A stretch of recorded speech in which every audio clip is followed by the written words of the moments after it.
ആലുവ ചീരക്കട ശ്രീ ദുർഗ ഭഗവതി ക്ഷേത്രത്തിൽ പ്രതിഷ്ഠാ ദിനം ആചരിച്ചു. ക്ഷേത്രാങ്കണം അപൂർവമായ വിവാഹത്തിന് സാക്ഷ്യം വഹിച്ചു. ആലുവ ചീരക്കട ശ്രീദുർഗ ഭഗവതി ക്ഷേത്രത്തിൽ പ്രതിഷ്ഠാ ദിനം ആചരിച്ചു. ക്ഷേത്രം തന്ത്രി ഇടപ്പള്ളി മന ദേവനാരായണൻ നമ്പൂതിരി, ക്ഷേത്രം മേൽശാന്തി ഇടവഴിപ്പുറത്ത് മനദേവനാരായണൻ നമ്പൂതിരി എന്നിവരുടെ കാർമ്മികത്വത്തിൽ പഞ്ചഗവ്യം നവകം അഭിഷേകം നടത്തി. ഷഷ്ടിപൂജയിൽ നിരവധി ഭക്തജനങ്ങൾ പങ്കെടുത്തു. കൂടാതെ ക്ഷേത്രം അപൂർവമായ ഒരു വിവാഹത്തിൽ സാക്ഷ്യം വഹിച്ചു. ആലുവ ചുണങ്കംവേലി സ്വദേശി അഭിനവ് സുരേഷും ഗ്രീക്ക് സ്വദേശിനി പരസ്കവിയും തമ്മിലുള്ള വിവാഹം ഹിന്ദു മതാചാര പ്രകാരം നടന്നു. പരസ്കവിയുടെ കുടുംബാംഗങ്ങളും നിരവധി ബന്ധുമിത്രാദികളും വിവാഹ ചടങ്ങിൽ പങ്കെടുത്തു. Lovely place with lovely people that I want to stay more. നമ്മളെ ലെസ്റ്റർ ഡിമോൺഫോർട്ട് യൂണിവേഴ്സിറ്റിയിലാണ് പഠിച്ചത്.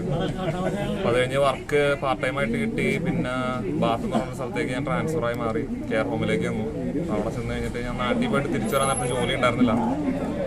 അപ്പോൾ നമ്മുടെ ഒരു മാനേജറാണ് നമുക്ക് പരിചയമുള്ളതുകൊണ്ട് അവിടെ ജോലി തന്നത്. അവിടെ ചെന്ന് കഴിഞ്ഞപ്പോൾ അവിടെ അക്കോമഡേഷനിൽ ഞങ്ങൾക്ക് സ്റ്റാഫ് അക്കോമഡേഷൻ ഉണ്ടായിരുന്നു. അപ്പോൾ അവിടെയാണ് ഞങ്ങൾ താമസിച്ചത്. അപ്പോൾ വിവി അവിടെ ഉണ്ടായിരുന്നു. അവളെ വിവിന്ന് ഞാൻ വിളിക്കണേ. ശരിക്കുള്ള പേര് പരസ്കീവിന്നാണ്. ഒരു തവണ കണ്ടു. അപ്പോൾ ഞങ്ങൾ മൈൻഡ് ചെയ്തില്ലായിരുന്നു. പിന്നെ ജസ്റ്റ് ഫ്രണ്ട്സിൻ്റെ ഇടയിൽ അങ്ങനെ കമ്പനിയായി. പിന്നെ അങ്ങനെ ഹായ് ബായ് ഒക്കെ പറഞ്ഞ് കമ്പനിയായി. ഞങ്ങൾ കുറച്ചാൾ അങ്ങനെ പോയി. അമ്മയുടെ അടുത്ത് ഞാൻ പറഞ്ഞു എനിക്കിങ്ങനെ ഒരു കൊച്ചിനെ കണ്ട് എനിക്ക് ഇഷ്ടമായിരുന്നു. പക്ഷെ നമ്മുടെ ഭാഷ ഒന്നും സംസാരിക്കില്ല, ഇംഗ്ലീഷാണ് സംസാരിക്കുന്നത്. എന്തെങ്കിലും ആവട്ടെ എന്ന് വിചാരിച്ചു ഞാൻ അമ്മയുടെ പറഞ്ഞപ്പോൾ പറഞ്ഞു നല്ല കൊച്ചാണെങ്കിൽ നോക്കിക്കോ, കുഴപ്പമില്ല അങ്ങനെ പറഞ്ഞു. ക്ഷേത്ര ചടങ്ങുകൾക്ക് president A Salimon, vice president K Mohanan, secretary T P Santhosh, treasurer K N Narayanankutty, committee അംഗങ്ങളായ Suresh A V, Raveendran P K, Sasidharan എന്നിവർ നേതൃത്വം നൽകി. News bureau, Aluva.